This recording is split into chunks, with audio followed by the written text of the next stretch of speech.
আসসালামু আলাইকুম এভরিওয়ান, কেমন আছেন সবাই? আশা করছি সবাই খুব ভালো আছেন এবং আমিও আল্লাহর রহমতে খুব ভালো আছি। ফারহার ছোট্ট সংসার আপনাদের সকলকে ওয়েলকাম। আজ আবারও একটি নতুন রেসিপি নিয়ে আপনাদের সামনে হাজির হয়ে গেছি। তো আজকে দেখাবো ফুলকপির ভর্তা। প্রথমে ফুলকপিটাকে আমি খুব ভালো করে কেটে নেব। বলে দিই, ফুলকপি কাটার সময় একটু সাবধানে কাটবেন, কারণ ভেতরে অনেক পোকামাকড় থাকছে।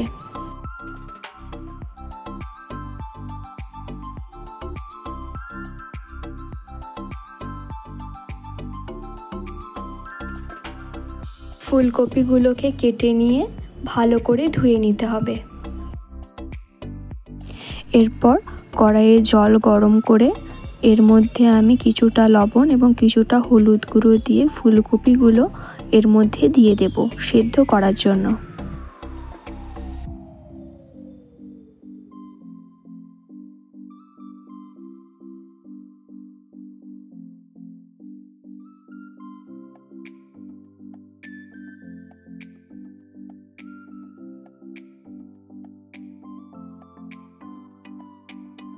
ফুলকপিগুলো খুব সুন্দরভাবে সেদ্ধ হয়ে গেছে। এবারে এই ফুলকপিগুলোকে অন্য একটি পাত্রে ঢেলে জলটা ঝরিয়ে নেব।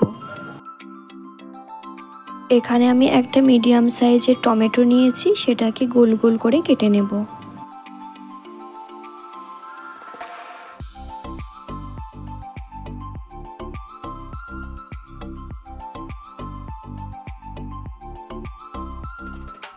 একটা ফ্রাই প্যানেতে সর্ষের তেল দিয়ে তেল গরম হয়ে যাবার পরে দুটো শুকনো লঙ্কাকে ভেজে তুলে নেব।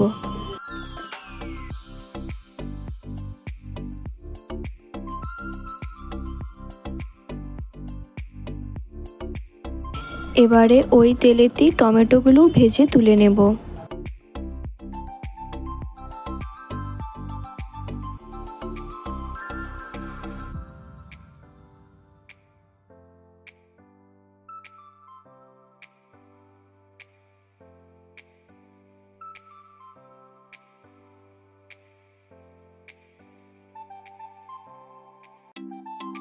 ফ্রাই প্যানে আবারও কিছুটা সর্ষের তেল দিয়ে গোটা জিরে, 5-6 কোয়া রসুন এবং কুচানো পেঁয়াজ দিয়ে ভালো করে বেরেস্তা করে নেব।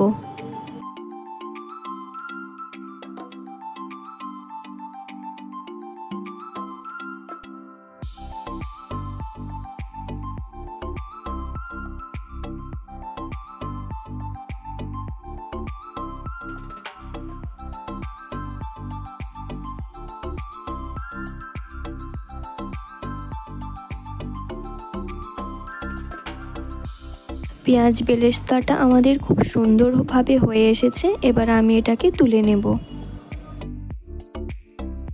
শুকনো লঙ্কার ওপরে কিছুটা লবণ দিয়ে সবগুলোকে একসাথে খুব ভালো করে মাখিয়ে নেব।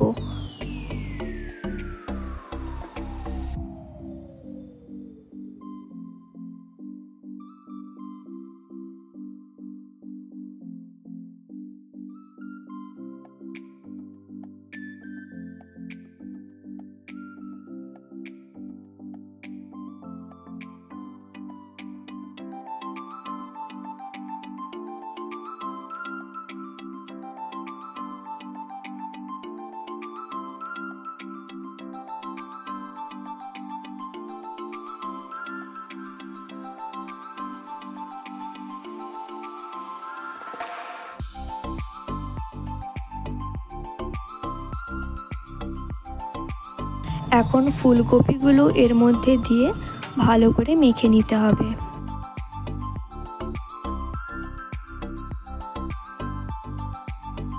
এই ভর্তাটাতে কিন্তু কাঁচা পেঁয়াজ এবং ধনেপাতা দিতে হবে। প্রথমে আমি দিইনি, যেহেতু এটা সকালের দিকে করেছিলাম। তারপরে এটাকে ভর্তাটাকে তৈরি করে রেখে দিয়েছিলাম।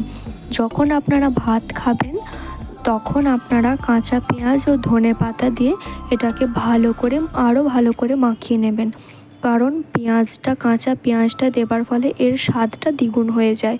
আগে থেকেই করে রাখলে পেঁয়াজের যে একটা গন্ধ থাকে সেটার জন্য ভালো লাগবে না খেতে। তা আপনারা যখন খাবেন এটা রুটির সাথেই বলুন, ভাতের সাথেই বলুন, তখন আপনারা কাঁচা পেঁয়াজে অল্প সামান্য নুন দিয়ে ভালো করে মেখে নেবেন।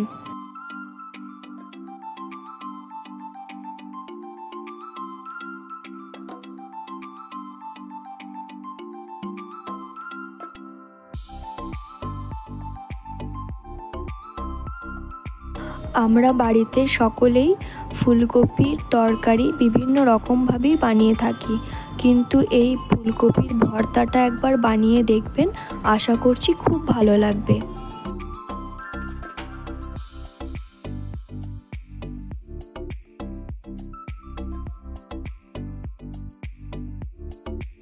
সো বন্ধুরা, আমার এই ফুলকপির ভর্তার রেসিপিটা আপনাদের কেমন লাগলো প্লিজ কমেন্ট করে জানাবেন, একটা লাইক করে দেবেন এবং আমার চ্যানেলটি সাবস্ক্রাইব করে ভালোবাসা দিয়ে আমার পাশে থাকবেন।